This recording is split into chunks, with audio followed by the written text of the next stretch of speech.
വിശ്വസിക്കുന്നു.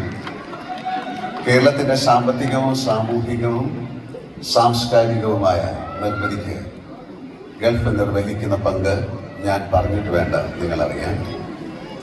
അതുകൊണ്ട് തന്നെ ഗൾഫ് നാടുകൾ നമ്മൾ മലയാളികൾക്ക് രണ്ടാം വീട് പോലെയാണ്. ഖത്തറും അതുകൊണ്ട് തന്നെ നമുക്കെല്ലാം പ്രിയപ്പെട്ട രാജ്യമാകുന്നു.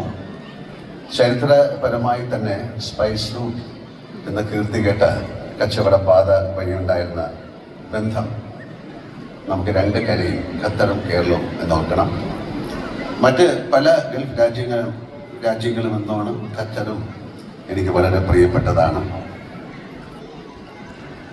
ഒരു കലാകാരൻ എന്ന നിലയ്ക്ക് ഞാനിവിടെ ഒരു സ്റ്റേജ് ഷോയിൽ പങ്കെടുത്തത് 1987 പ്രേംനസീർ സാറിനോടൊപ്പമാണ്. അന്ന് മുതൽ ഖത്തറിലേക്ക് അറിയാവുന്ന ഒരു സ്ഥലമാണ്.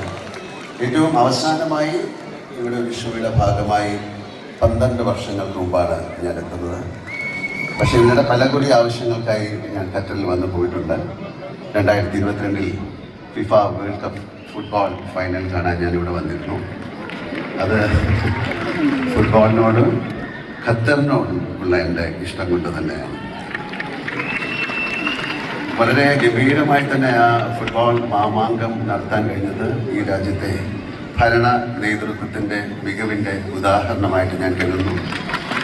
വീണ്ടും ഒരിക്കൽ കൂടി ഹൃദയപൂർവ്വം മോഹൻലാൽ എന്ന ഈ പ്രോഗ്രാമുമായി നിങ്ങളുടെ മുന്നിൽ എൻ്റെ സ്നേഹം പങ്കുവെച്ചുകൊണ്ട് നിൽക്കാനായതിൽ എനിക്ക് അതീതമായ സന്തോഷമുണ്ട്.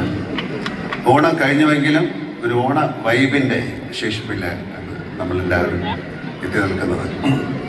ഈ അവസരത്തിൽ നിങ്ങളെല്ലാം നേരിൽ കാണാനും അല്പസമയം ചെലവിടാനും അവസരമൊരുക്കിയ എൻ്റെ പ്രിയപ്പെട്ട സ്നേഹിതൻ ജോൺ തോമസ്, ഞങ്ങളുടെ അജു, മിസ്റ്റർ വിപു ജോസ്, ഈ പരിപാടിയുടെ വിജയത്തിന് പിന്നിൽ പ്രവർത്തിച്ച മഞ്ജു, മനോജ്, ജാസിൻ എന്നിവർ ഉൾപ്പെടെ ഉള്ള സംഘത്തിന് ഞാൻ എൻ്റെ നന്ദി പറയുന്നു. സന്തോഷം. എല്ലാ പ്രിയപ്പെട്ടവർക്കും ഹൃദയപൂർവ്വം ആശംസകൾ അർപ്പിച്ചുകൊണ്ട് ഞാൻ നിർത്തുന്നു.